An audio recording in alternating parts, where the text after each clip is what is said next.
We'd like to welcome you back to part 3 of our current event and weekly Bible study for May 17th, 2015. Next report. The UN has invaded 190 American cities with covert and unscreened jihadists. The United Nations and the State Department are behind this invasion of America.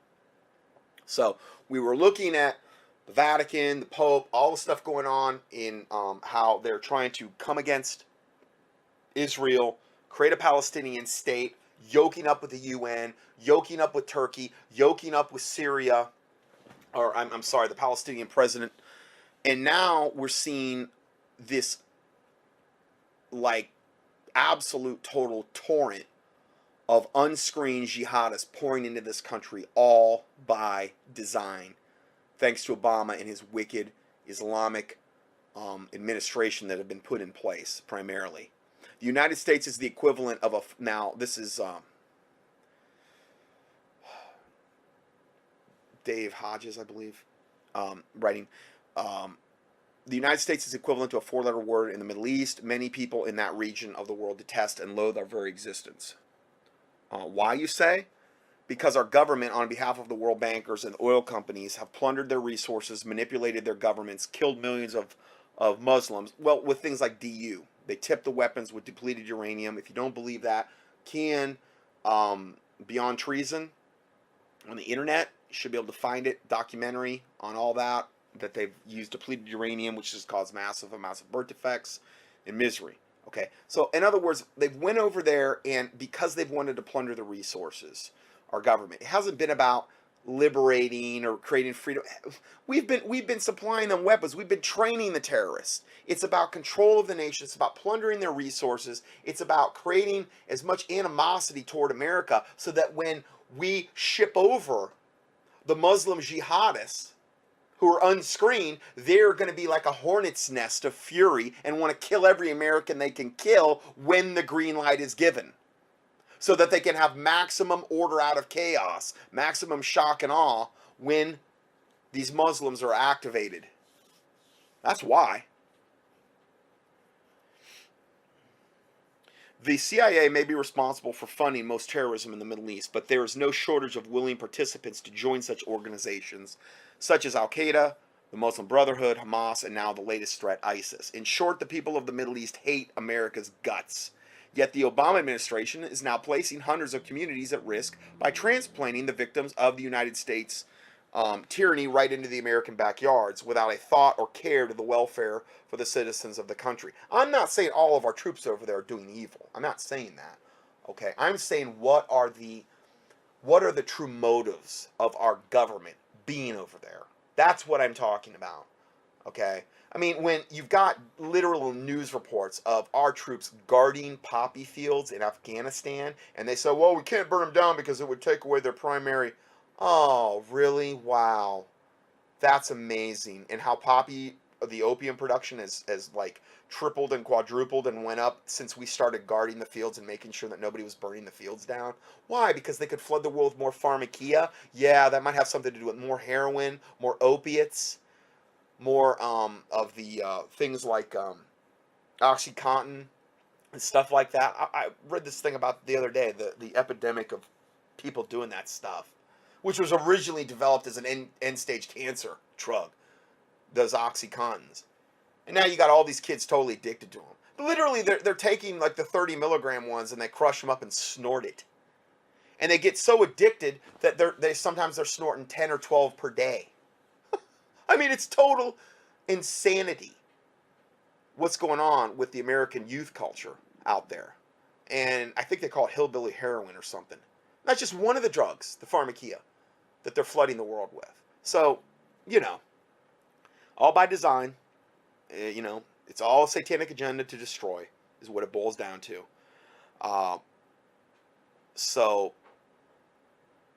going further, in short, the people in the Middle East hate America's guts, yet Obama administration is placing hundreds of these communities at risk by transplanting the victims of United States tyranny right into the American backyards without a thought or care to the welfare of the citizens of this country. This article addresses the insanity and or the treasonous nature of that issue. So the next part is Obama's policy of suicide by immigration. Presently, there is a tsunami of unscreened Muslims pouring in to 190 plus American communities from war-torn areas filled with the victims of American imperialism who believe that the only good American is a dead American. The most striking aspect of the silent invasion is the federal government has admitted under oath that they have no idea who these people are and what their intentions consist of. Just like when they let the illegal aliens pour over the southern border and the Muslims. Whatever. Let's take the border patrol. Let's scale it down. Let's take the bullets away from them. Let's really underfund them. Let's make it really easy so that they can get over here and get all their MS-13 gangs and Muslims and all these Islamic terror cells ready for the big debut. Yeah, that's exactly what is going on.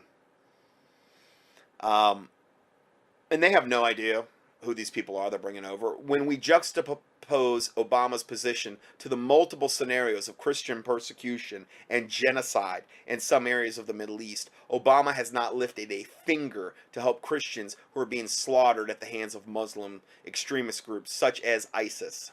No, of course not. You don't care about them. He wants them to die. He is Muslim. He is a devil from the pit of hell. And he is of his father, the devil, and of his works and of his lusts he will do. Instead, what does Obama do? He plays golf. And here's a picture of him playing golf. Him and Biden with a superimposed putting green on the front of the White House, in the front of the White House. Meanwhile, Muslim enemy. But you know what? Obama won't be able to play golf in hell. That I can guarantee you. Him or Biden. There's no driving range in hell, I heard. There's no tee times. There's no driving range. There's no bunkers. There's no fairways and stuff like that in hell for golf.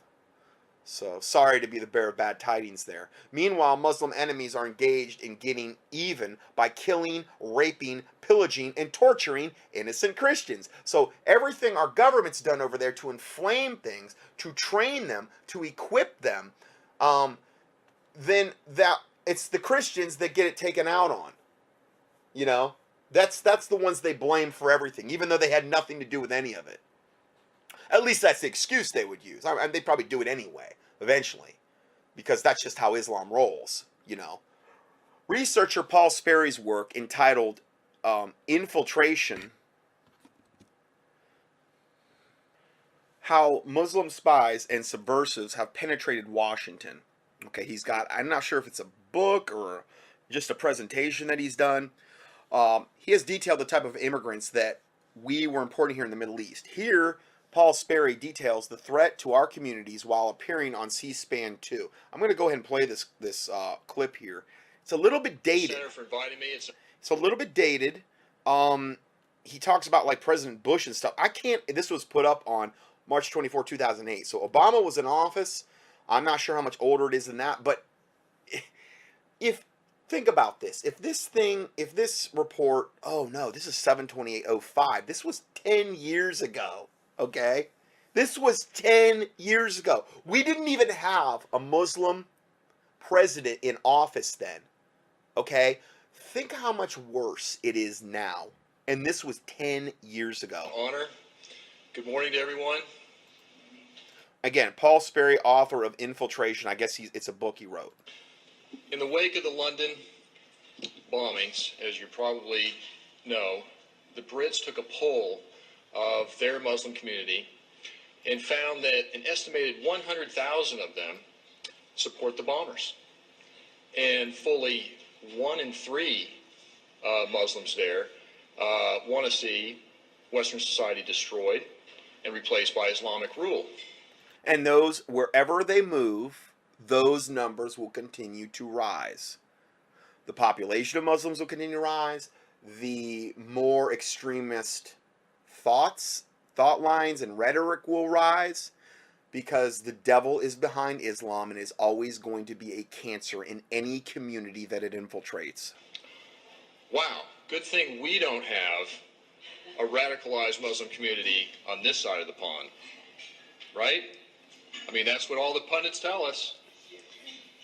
Conventional wisdom says our Muslim community is less balkanized and much more assimilated and integrated into our culture. Conventional wisdom says our Muslims are hipper, cooler, and Americanized. Conventional wisdom says they don't go in for that terror stuff. Well, unfortunately, conventional wisdom hasn't spent much time in the Muslim community. I have, and so have the dozens of investigators I've interviewed for this book, Infiltration, and they tell a different story. For example, I met recently with a couple of Fairfax County police detectives who work with the NCTC in McLean, Virginia, and they told me a particularly chilling anecdote about the good and decent Muslim citizens in their community. They said they've lost track of the number of times they've gone into Muslim homes and seen personal computers with screensavers displaying Osama bin Laden's picture, as well as hateful, anti-Semitic, anti-Christian, and anti-American literature hanging from refrigerators. Nope, no extremism there.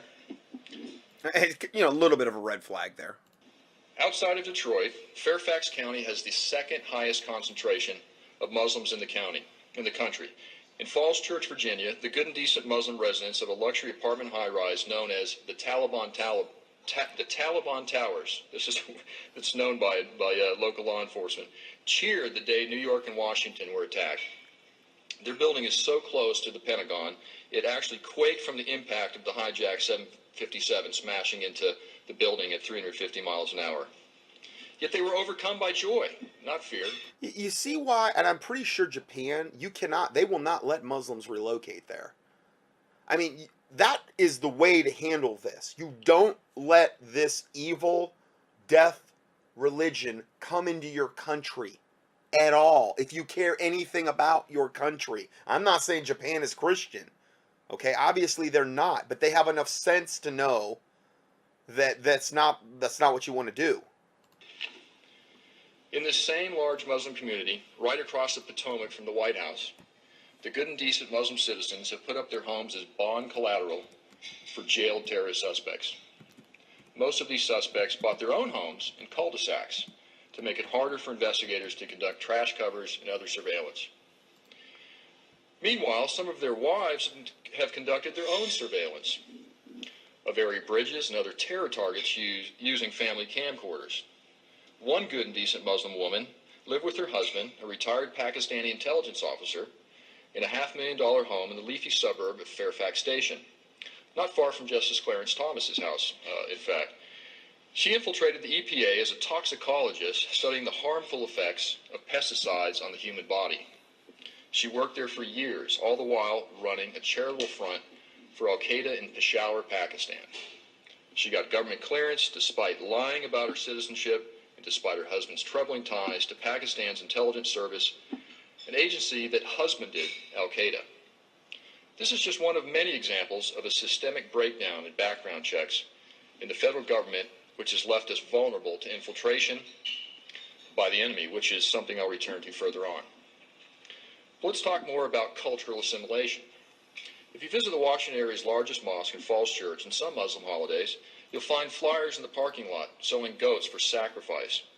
In local halal butcher shops, you'll find the carcasses of skinned goats on display in the meat counter window. They stare back at you with their teeth bared, tongues hanging out. In local Muslim bookstores, you'll find Arabic-English dictionaries with pages containing the word Jew or Yehudi in Arabic ripped out. This is where the supposedly well-adjusted Muslim citizens of one of America's richest and most cosmopolitan counties shop. Meanwhile, their supposedly moderate and patriotic leaders are circulating CD-ROMs in area mosques, warning Muslims not to cooperate with the FBI under any circumstances. And over at the FBI's Washington field office, our trusted Muslim translators are circulating memos demanding separate restroom facilities so they won't get dirty using the same potties as infidel agents. Of course, having said all this, there are indeed moderate Muslims in America, millions of them, in the sense that they don't personally act out on the violent commands prescribed by the Quran. But of those who are devout, most... But again, I've mentioned that before. I believe a certain percentage of them are nothing more than Trojan horses here to establish a beachhead for Islam, which they're told to do. This is called stealth jihad. Okay, they appear to be non-radicalized Muslims, but that's just what they appear to be. They say in the Quran that Allah was the best of all deceivers, and that they are to emulate their leader, Allah. Okay, so a lot of that is just pure, just deception, period. And a lot of them maybe don't want to quite go all this way, but I guarantee you they're going to fall in line when the time comes. I mean, do you see mass protests of from Muslims in any country that is becoming and has become radicalized? Where are all the moderate Muslims protesting in the streets against the radicalization of Islam? I don't see those protests. Do you? Well, see, the proof is in the pudding. There is no protest. There is no mass uprising against them, because deep down that's what they want. And at bare minimum is what they're going to go along with. Guaranteed. Worship at mosques that preach an orthodox and militantly anti-American brand of Islam called Wahhabism. In fact, 8 out of 10 mosques in America are hardline Wahhabi mosques. Little wonder the hijackers got aid and comfort from 7 mosques, coast to coast, including from some Muslim brothers who knew what they were up to and helped them anyway. And investigators tell me a great many of them are led by members of the Radical Muslim Brotherhood, a secret worldwide jihadist movement, and they're trained and sponsored by the Saudi government. The brothers' credo, you should know, is the Quran is our constitution, and jihad is our means, and death in the way of Allah is our dream. Our dream. And by the way, some of the pantheon of members of the Muslim Brotherhood include Abdullah Azzam, who is bin Laden's spiritual mentor, Khalid Sheikh Mohammed, who is the 9/11 mastermind, and Dr. Ayman Zawahiri, who's bin Laden's spiritual advisor now and is number 2 in command of Al-Qaeda. These guys are all members of the Muslim Brotherhood. If their flocks aren't radicalized by now, it's just a matter of time, because their leaders are almost never defrocked, not even when they come under a terror cloud. They only rise in stature within the Muslim community. Witness the case of Ali al-Tamimi, a native of Washington, D.C., who headed a hardline mosque in Fairfax County. He solicited treason by recruiting local Muslim men to kill U.S. soldiers overseas. He said the 9/11 attacks were justified and called for the end of America. He described the crash of the space shuttle Columbia as a good omen for Islam. There's no doubt he did what he did and said what he said. His own lawyer admitted his remarks were obscene and offensive. Yet the good and decent members of the Muslim community, the local Muslim community, came out in force to support Tamimi at his trial earlier this year. And last year, hundreds from the local Muslim community showed their support for another pillar of the community, Muslim political leader Abdurrahman al-Amoudi, even though prosecutors found the identities of 7 known terrorists on his Palm Pilot, and even though they secretly recorded him bemoaning the fact that bin Laden hadn't killed enough Americans. Even when al-Amoudi confessed to plotting terrorism. Okay, and again, this whole thing about 9/11, I understand that Islam was blamed, and I understand they were very, very happy about it, and then these people did celebrate. But these Muslim guys with box cutters didn't get on board these planes and with pinpoint precision fly these planes into the World Trade Centers in the Pentagon. Okay, key in 9/11 loose change in on the internet if you dispute that or if you doubt that, and watch that documentary. It's just one of the many, many, many meticulously documented documentaries that go into 9/11. You've also got architects for 9/11 who are architects saying that there's no way those buildings could have come down the way they came down. They were obviously pinpoint, precise, controlled demolitions. Okay, it was all done for theater, for effect, and to take away our rights through the Patriot Acts and things of this nature, and then to blame everything on Islam and to have an excuse to go over there and do what they're doing, even though we've actually went over there and funded them. We were working with bin Laden, okay? I've went over this many, many times, okay, regarding bin Laden. Bin Laden had already been dead back in the early part of that, the 2000s or whatever. Anyway, really everything that we're shown on TV regarding these types of major events is a lie, okay? Is Islam real? Oh yeah, it's very real, okay? And I would never dispute that. But key in, again, loose change, 9/11. for a really good documentary that surmises a lot of what I just talked about. Local Muslims completely ignored evidence of his evil deeds and accused the government of leading a Zionist witch hunt. Even as Al-Moody was carted off to prison for supporting terrorism, they held him up as a martyr. This is a reflection of something terribly rotten, not just in the Muslim leadership in America, but the community it represents. Clearly, these Muslims are not being misled. The unpleasant truth is they agree with their leaders' anti-American activities. Heck, they even cheered on suspected al-Qaeda operative Abu Ali at his recent hearing in Alexandria, Virginia, even though he's confessed to plotting to assassinate President Bush. At the same time, they jeered the prosecutor in the case as a tool of Zionists. It just so happens that Ali graduated from the same Saudi-run Islamic school in Alexandria where the nation's top book consultant on Islam taught. Her husband, Osama Amir, is still teaching at the school, which instructs students to hate Jews and Christians. That's right, parents would be shocked to know that a Muslim activist on the Saudi government payroll is indoctrinating their children into Islam in their public schools, not private, public, glossing over all its ugly warts like jihad, which she defines as a personal struggle against sin like quitting smoking and not holy war against non-Muslims. This Muslim activist, posing as a scholar, Susan L. Douglas is her name, and don't be fooled by her wasp-sounding name, has also written lesson plans used in public schools that have students praying on prayer rugs and reciting verses from the Quran. Her role play. And again, that was back in 2005. I mean, so you can imagine how much worse it is today. Now, I did find a link on that thing about Japan in how they don't allow Islam. You can I think if you're there in a temporary work visa, but they do not allow Qurans to even be brought in or any of that stuff. So there's a whole link on it I'm supplying here.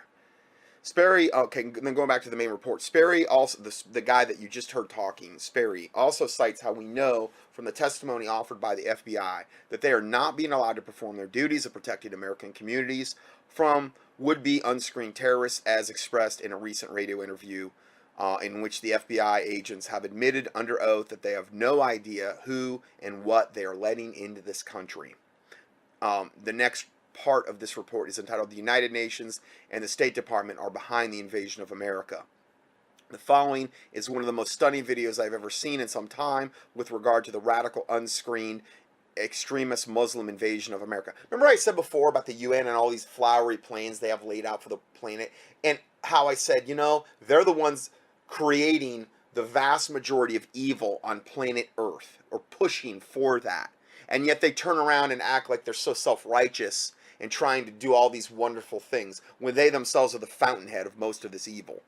So this program to bring in unscreened extremist Muslims has its roots in the United Nations and the State Department's willing accomplice. So let's listen to this now. Ann Corcoran, Center for Security Policy on Refugee Resettlement. It's been over 7 years since a church group from another state brought a couple hundred refugees to the rural county where I live. I wanted to know, how could they do this? What was the governmental process that allowed the resettlement of refugees to a county ill-prepared? Notice a church group doing this. The 501c3 Corporate Church of America is increasingly getting on board with this program and literally facilitating all of this to happen. They're bringing them in. They're bringing them and trying to assimilate them into the communities. They're offering particularly the Catholics. I got into this 1 or 2 studies ago where we gave you all this information and gave you this big long list of all the organizations that are doing this in every state. I mean, in North Carolina where I'm at, there was, I don't know, 8, 9, or 10, and they were all like Catholic and Lutheran, and mostly Catholic, being the literal vehicle for this to happen. I think they're doing this because under the guise of religion, they could say, oh, it's compassion. Yes, it's compassion to bring in people that want to annihilate us and kill us and bring us under subjection and behead our wives and children and rape. It's compassion to want that to happen and to not screen them and to just look the other way, because that's the right Christ-like thing to do. They're all here illegally anyway, but then again, you know, That's going on at the border, and it has been for years. Prepared to assimilate them. Employment opportunities were scarce. The health department was not familiar with illnesses and mental health problems of people who came from parts of the third world. They're also bringing their diseases with them. That's another reason they want to bring them in here. Just like the unscreened illegal aliens coming in from Mexico and Central America, which we've gotten into that subject before as well. The school system was not prepared to teach large numbers of students who didn't speak English, and subsidized housing was scarce. I wanted to know who gave permission for what amounted to a dropping off of needy people in our county seat. So I began my research and posted everything I learned to a blog, Refugee Resettlement Watch, so that others might know what I learned about a federal program that is 35 years old this year. In summary, I discovered that the United Nations High Commissioner for Refugees was choosing most of our refugees. And from the most radicalized areas on the planet. And again, look who's behind it, the United Nations. It's under the influence of a powerful Muslim supremacist group called the Organization of Islamic Cooperation. I mean, it's under the UN, under the influence of one of the most radicalized Muslim organizations, and that's who's. I mean, I'm sure nothing could go wrong with that. And see, this is the kind of brave new world they want to create. Okay, in America is really at the chief epicenter of the destruction that they want to bring. Not surprisingly, a large number of U.S.-bound refugees are coming from countries with large numbers of people who hate us, including Somalia, Afghanistan, Iraq, and soon from Syria, just to name a few. The U.S. State Department then distributes the refugees to 9 major federal contractors, 6 of which are so-called religious... So, Church World Services, Ethiopian Community Development Council, these are the ones that are, I believe, greasing the skids to bring all them in. Episcopal Migration Ministries, Hebrew Immigrant Aid Society, International Rescue Committee. But all are largely funded from the U.S. Treasury. They're not passing the plate on... U.S. Commission on something, Lutheran Immigration Refugee Services, United States Conference of Catholic Bishops, World Relief Corporation. So again, it's all behind the facade of some ministry or some church organization yoked up with the United Nations. What a match made in hell. Sundays for the $1 billion price tag for the resettlement. And that figure... $1 billion for the resettlement. That's probably very conservative. So it's your taxpayer money funding your own destruction. Does not include the extensive welfare benefits refugees receive. The refugees are then... Just like the illegal aliens, they get everything free. Hey, free healthcare, free this, free that. Sure, we're going to bring you over, we're going to set you up, we're going to let you get your little terror cells going, we're going to, until you get that green light to commit, open jihad, and, sent to over 190 cities and towns in the U.S. where the... 5 largest states with the largest Islamic refugee populations. Texas is at the top. California 2, New York 3, Michigan 4, Florida 5. 9 major contractors support 350 subcontractors. The refugees receive help from the subcontractor for up to 6 months, and the subcontractor then submits paperwork to admit the relatives of the first group. As the years have passed, I've become increasingly alarmed by the percentage of problematic Muslim refugees admitted and distributed around the U.S. through this program. By the way, the Refugee Resettlement Program is not the only one used for legally admitting Muslims, but it is one of the most important. Many are forming cities within cities. Perhaps you know one where you live, where mosques are being built to consolidate, train, and promote a growing American Muslim population and its Islamic supremacist doctrine called Sharia. This process of Muslim colonization is called the Hijra. Muhammad told his followers to migrate and spread Islam in order to dominate all the lands of the world. He said they were obliged to do so, and that's exactly what they were doing now with the help and support of the UN. See, that's why they're doing this, because it's a mandate from the Quran, from Muhammad, the devil pedophile prophet. That's why they're doing this. They're commanded to do it. Even the ones that are supposedly moderate, they're just here to get a beachhead, to get a toehold. The U.S. State Department and the Christian and Jewish groups assigned to seed them throughout the country. Your tax dollars pay for it all. I've written this little book, Refugee Resettlement and the Hijra to America, so that you will know what is happening to us and what we can do about it. We only need to look to a troubled Europe to see the path ahead for America if we can't stop this migration and stop it soon. There's no reason on earth that we should have brought over 100,000 Somalis and another 100,000 Iraqi Muslims to America. Soon we will be resettling Syrian Muslims in large numbers. The UN at the moment has over 10,000 in a pipeline destined for our towns. The FBI told Congress recently that they cannot be properly screened. If you don't help counter the Hijra, we are, in my opinion, doomed. Over time, this migration will be more devastating to your children and grandchildren and to our country than any terrorist attack could ever be. Learn more at Refugee Resettlement Watch and SecureFreedom.org. Okay, so that was that particular video there. So I tried to find like a good website for her, and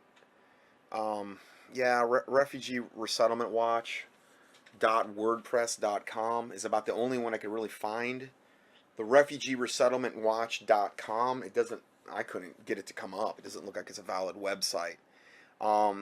So, you know, she's got some things in there about the this thing that just happened where I put this out on my email. The DHS, the Department of Homeland Security bus carrying Somalis looking for asylum in the U.S. That was just documented the other day over at Alex Jones, and whole bus of Somali refugees seeking, quote, asylum, you know, and blacked out, the bus with blacked out windows, and, you know, I mean, they're bussing them in, they're bringing them in, they're flying. I mean, this is so evil. They're doing this all on purpose, every bit of it. Just more, I mean, I hate to say it, but in this case, the vast majority is just, you know, Muslims that hate our guts. So yeah, this is what our own country is doing to us right now. So let's go further here. The main person behind this abomination that we were just talking about, this refugee resettlement, is Antonio Guterres, who is the UN High Commissioner for Refugees. His job is the deculturalization of European nations and the United States. Meaning your culture, your indigenous culture means nothing. In America, it would mean like, okay, forget patriotism, forget the Constitution, forget the Bill of Rights. All that matters are these illegal aliens we're busting in and bringing in. All that matters is not offending Islam and not offending the gays and the pro-abortion crowd and the illegal aliens and whatever manner of thing. Just don't offend them. Adapt to their cultures. They don't have to adapt to yours, and like it. Essentially, that's what they're telling us. This invasion has impacted 190 American communities and is growing by the day. There are over 10,000 anti-American Somali refugees in 10 years who have been settled in Minnesota alone. In the first 4 months of this year, we have admitted 4,425 Somalis to America. And those are just the ones they know about. They don't know about the ones like on these buses coming in. These numbers are probably extremely conservative that we're giving you here. Antonio Guterres is the head of the UNHCR, and he is responsible for sending 9,000 Muslims from anti-America Syria to Boise and Twin Falls, Idaho alone. This man and his organization are your enemy. Here's a picture of this slime bag. Sorry, but that's what he is. I mean, these people are nothing but pure evil. And, yeah, the Idaho thing, she just put up one on 2 days ago. Idaho newspaper, no worries about Syrian refugees coming to Twin Falls, just paranoia.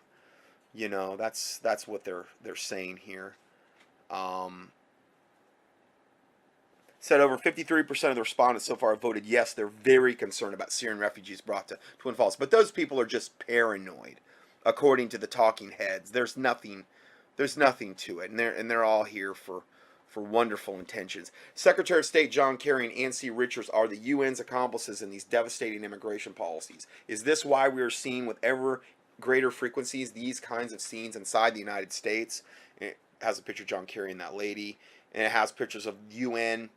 They look to be prison cars almost. They look like armored vehicles on semis in America. White UN tanks in America, How long will it be until these pictures are commonplace inside of the United States? Well, they're getting to be, as it is, as many reports as I've got back.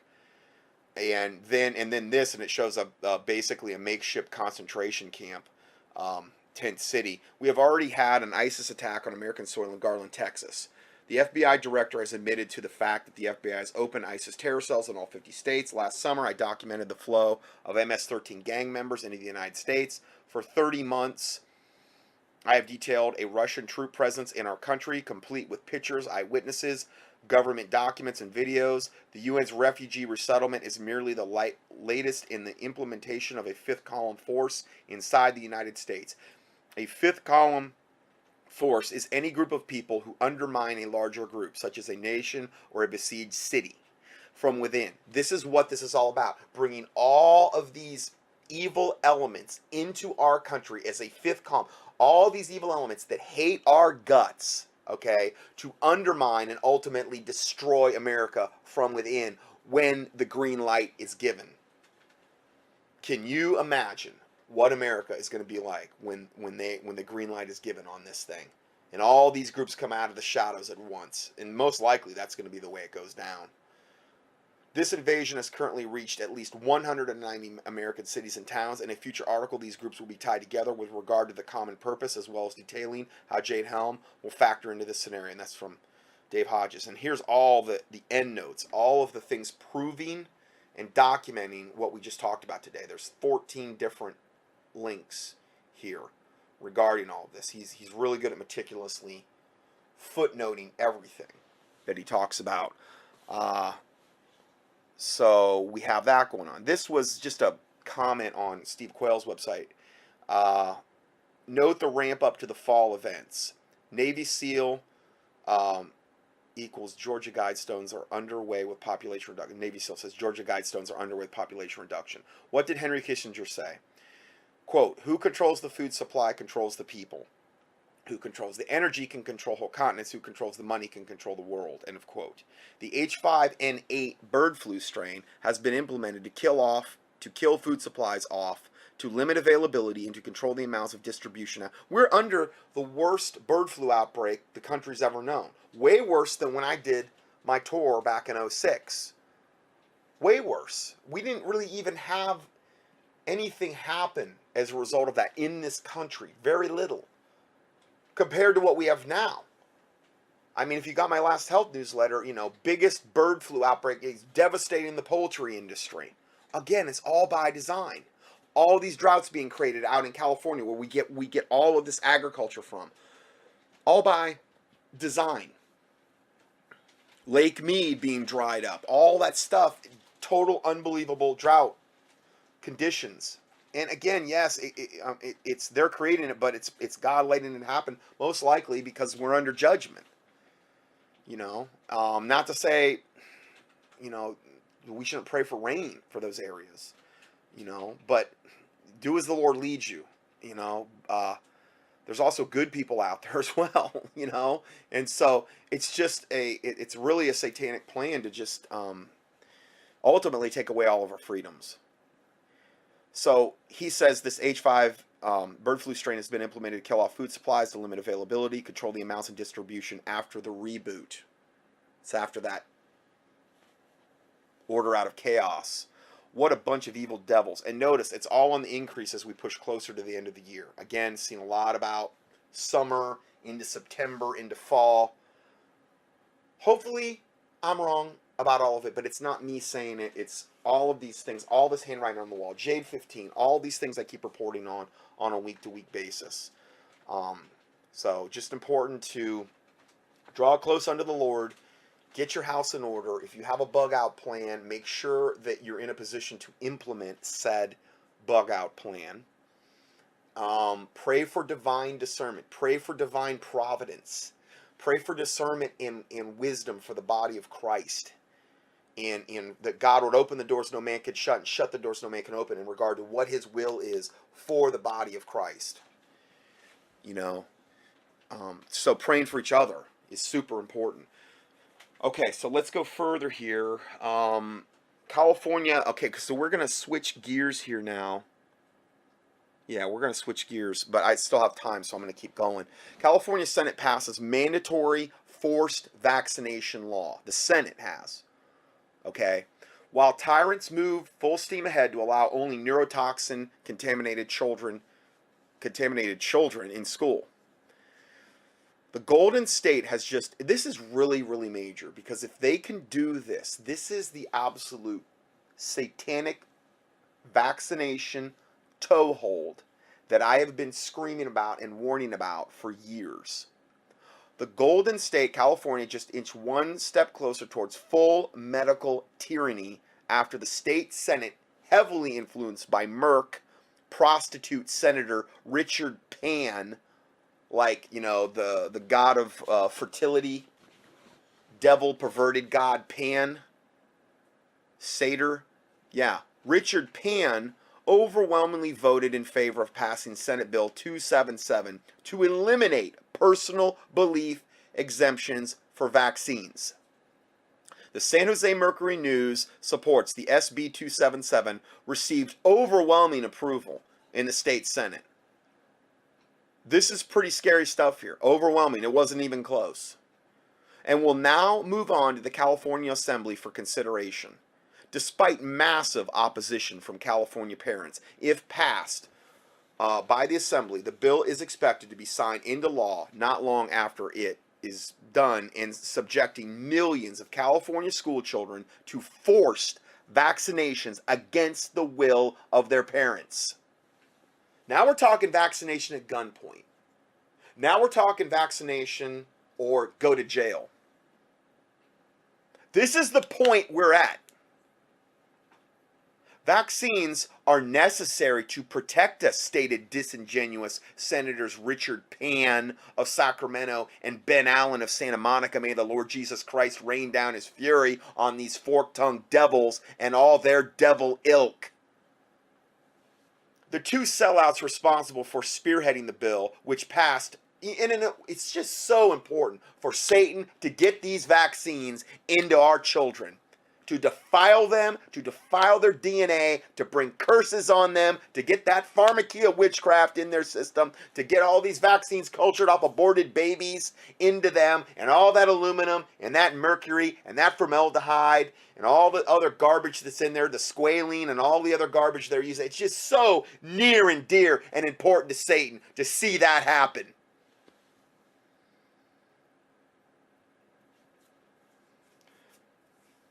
So these devils are responsible for spearheading the bill, which passed 25-10.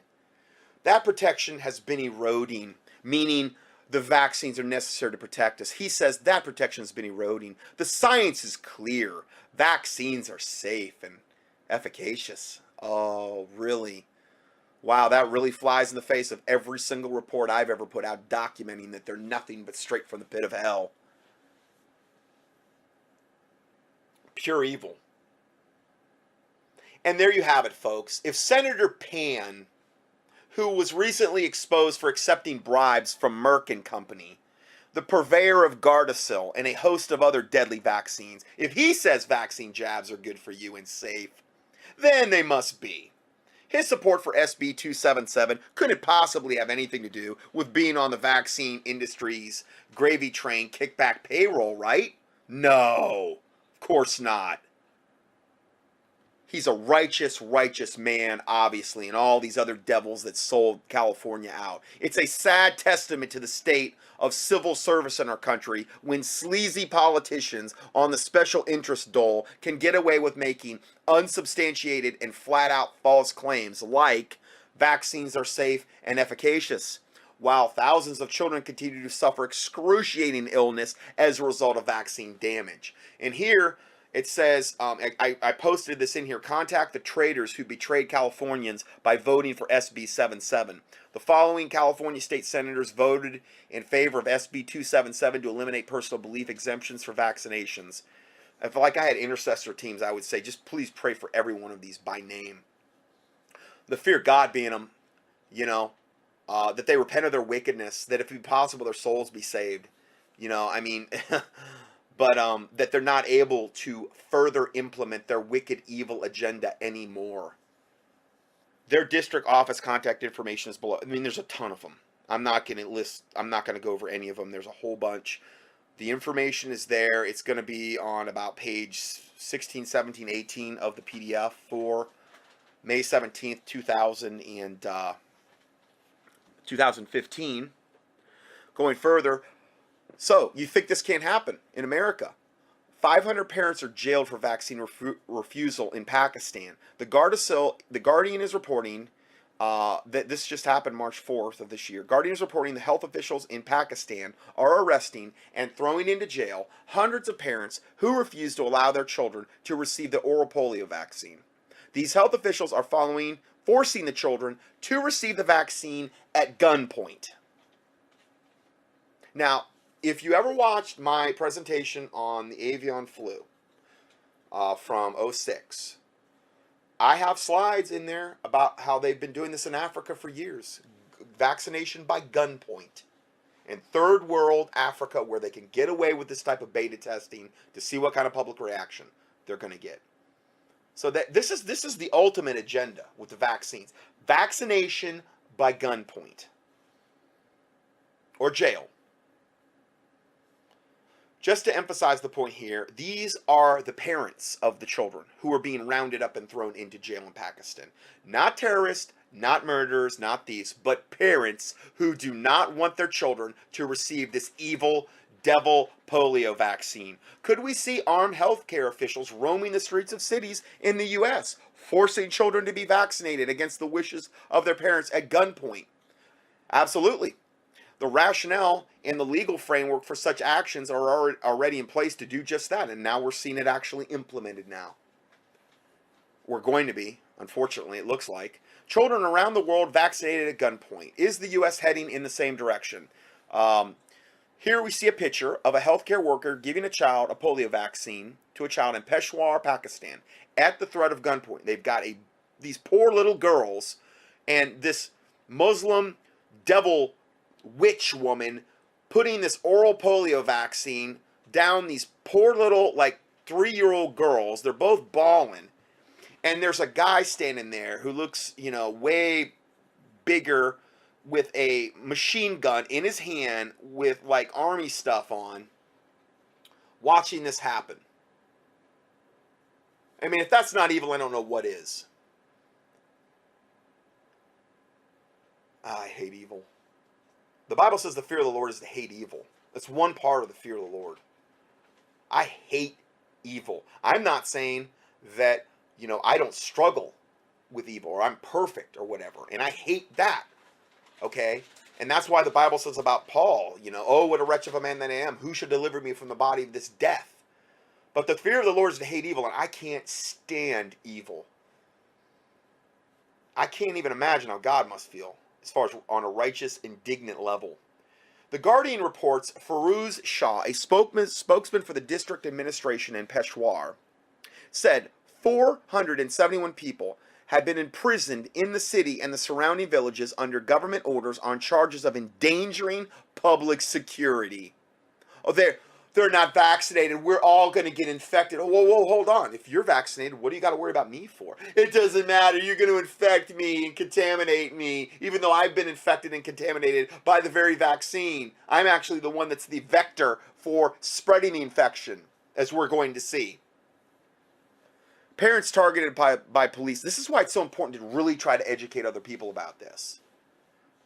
I mean, because if there's enough resistance and pushback, they're going to have a really hard time implementing this in America. Education is key. And prayer. Open their eyes, God, that they may see their lost estate and get saved. And then also see these other issues, which are satanic in nature.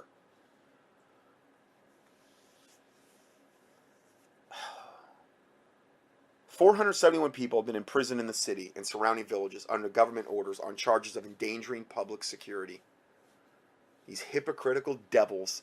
Parents targeted by police were not arrested if they agreed to vaccinate their children. Well, of course, Well, that's mighty nice of them, This is the first time such drastic action was taken this Feroz Shah said, a spokesman for the district administration in Peshawar. This shows the determination of the government to eradicate polio. Oh, really? Really? We're going to look at that in a second. As can be seen in the photo above, the oral polio vaccine is being given right on the street and not even in clinics. This was right in somebody's front door. They come to your front door at gunpoint and say, here we are. Your children are going to receive this oral polio vaccine now, or you're going to jail, mom or dad.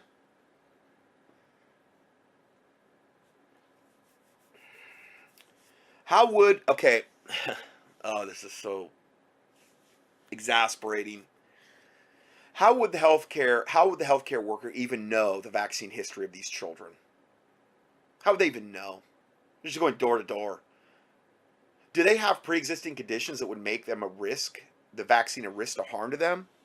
Yeah, a pulse would be a pre-existing condition that this thing would do harm to them. Because it will do harm to everyone they give it to. There is a huge demonic component that you're not seeing with these vaccines as well. And nobody ever talks about that. And I say nobody because I've never heard anybody really ever talk about that. I know I have on that. It's just something I've been convicted about. I really believe there's a huge evil component with them. It would seem such basic health questions could not be answered when the order to vaccinate every child by force right on the street with no objections allowed. Yeah, no objections allowed. You do it now or go to jail. So, is there a polio epidemic in Pakistan? Last year, 2014, polio made headline news because the World Health Organization declared it was now an epidemic in certain parts of the world. And Pakistan was claimed to be an area especially hit hard. Just like the non-existent measles epidemic that we just experienced. The only ones that have died are the measles, the people that have received the measles vaccine. There's been no deaths of natural measles in America in the last 10 years. Yet we have all of this garbage shoved down our throat that we've got to be vaccinated and how dare us and we need to prevent this epidemic and what kind of parent are you? When the only ones that are being killed are the ones receiving the vaccine. And that's the very vaccine, that MMR vaccine, that I documented is one of the most wicked, evil vaccines that there are. 2 different parts of the MMR vaccine are cultured off aborted babies, aborted fetal cell lines. Genetically modified protein used in the vaccines. Who knows what other hellish things are going into these things? What kind of nanotech? The sorcery involved.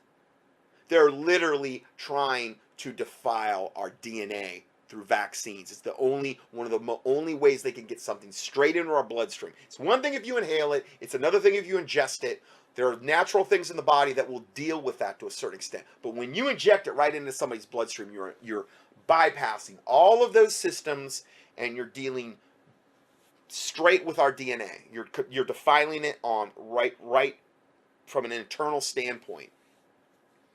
That's why it's so important for Satan to have all this happen. Unbelievable. Let me see where I left off here. Sorry. So Pakistan was claimed to be hit especially hard by this epidemic. Why don't they call it a pandemic? It's worldwide. As usual, anti-vaccine parents were blamed for this worldwide epidemic. So how bad was this, quote, polio epidemic that WHO declared in 2014? Well, in May of 2014, when they made the announcement, which was carried as headline news in most of the U.S. mainstream media outlets, because they're all satanic whores sold out to that agenda, there had been 74 cases of polio in the entire world. 74. This is this worldwide pandemic. Why they're throwing people in jail. 74 cases in the entire world for 2014. Wow. 59 of those cases were in Pakistan. So that's why they said it's an epidemic in Pakistan. Today, as of February 25th, 2015, when this report was written, there have been 10 cases so far worldwide. 10. As of February 25th. Almost 2 months into the year. but 9 of those are in Pakistan. I could find no cases of any deaths worldwide due to polio in recent years. No cases. So it's causing no deaths, just like the measles naturally had caused no deaths, only the ones that had been vaccinated with the measles vaccine. No deaths at all. And that's why it's an epidemic. And almost guaranteed, any cases that did happen were ones that were either vaccinated for the measles or the oral polio, or ones that came in close contact with them afterward, in which they were a vector to spread the very thing they got vaccinated against by the process of viral shedding. So they create the problem, and they blame it on the unvaccinated when it was the vaccinated that spread it. All by design.